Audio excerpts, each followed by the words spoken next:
À l'époque, j'avais un ex. 6 pieds 6, 330, coupe champignon. Elle s'endormait souvent sur le divan. Moi, en bon chum, il fallait que je la porte puis que j'aille l'aborder jusque dans le lit. J'avais tout un moment juste à devoir la transporter du divan jusqu'au lit. Imaginez-vous la scène. Donc, après cette périodisation-là de 2 mois que je suis resté avec, vous pouvez vous douter qu'avant ça, j'avais beaucoup de misère. Tout d'un coup, j'avais un peu moins de misère. Donc, si vous pouvez vous imaginer, moi qui cours après cette périodisation-là, c'était pas un petit sprint qui pouvait me faire peur. Encore moins un jogging ou de devoir transporter une charge pour X nombre de distance, puisque j'avais déjà vécu beaucoup plus pire. Donc, où est-ce que je veux en venir avec tout ça? C'est que la force est la mère de tout le reste. Okay? Que ce soit au niveau de ma puissance, donc qui est une génération de force rapide, ou que ce soit de la force endurance, ou que ce soit même l'hypertrophie parce que je suis rendu fort. Donc, je peux jouer et faire du volume avec des charges qui sont plus importantes étant donné que mon potentiel de force est beaucoup plus élevé. Donc, mes pourcentages vont être impactés dû à ce gain de force-là.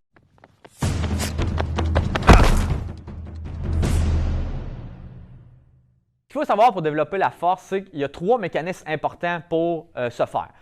Première des choses, c'est le développement musculaire et la technique. Okay? Donc, ça va être la première pierre angulaire de tout ça avant de passer à autre chose. Deuxième des choses, c'est l'efficacité de ton système nerveux à pouvoir contracter ton muscle et à pousser la charge ou tirer ou peu importe.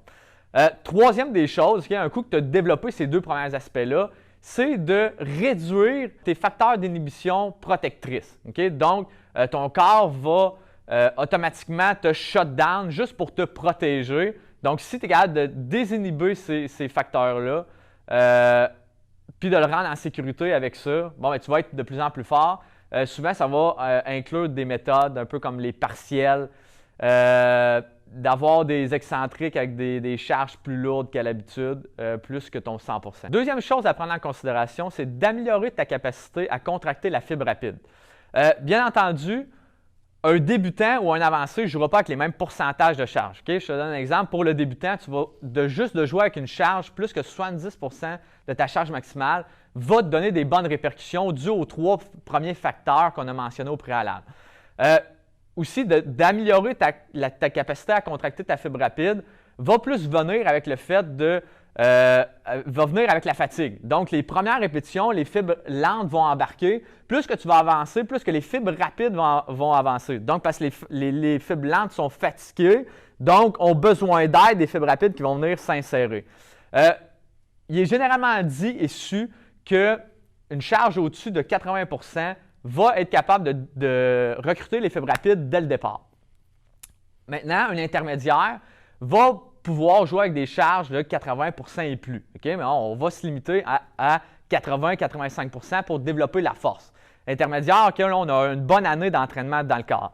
Un avancé qui va être 2 ans et même plus, là, on va y aller avec des pourcentages un peu plus hauts, soit 85-95%. On peut même aller jusqu'à 100%, même si ce n'est pas souhaitable d'y aller ou d'y aller très peu souvent pour pouvoir améliorer cette capacité à contracter les fibres rapides-là. Maintenant, comment on fait au niveau des paramètres d'entraînement pour être capable de développer cette force-là?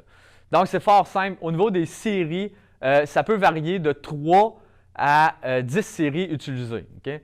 Au niveau des répétitions, ça va être de 1 à 5 répétitions. Au niveau des pourcentages, on a déjà parlé, donc de 80 à 100% au niveau de la charge utilisée. Le temps de repos va être extrêmement généreux étant donné qu'on veut améliorer la qualité de contraction. Donc, on veut repousser cette force-là qu'on est capable de faire. Donc, ça va être de 3 à 7 minutes de temps de repos. Puis, le temps sous tension va être de 1 seconde à 20 secondes. Autre chose à considérer aussi, c'est ton choix d'exercice. Donc, on comprendra que vous développez de la force, un mouvement isolatoire aura très peu de conséquences sur ton développement de force. Donc, c'est sûr qu'on va y aller avec des mouvements un peu plus avec une barre ou même avec des dumbbells pour soutirer le maximum de ces méthodes-là, de ce rep range-là. Si tu veux améliorer ta force, tout va dépendre aussi de l'intention de la contraction que tu vas y mettre. Donc, c'est pour ça que même avec un 80%, tu peux augmenter ta force si tu contractes, du moins tu as l'intention d'exploser puis d'envoyer ta barre le plus fort possible.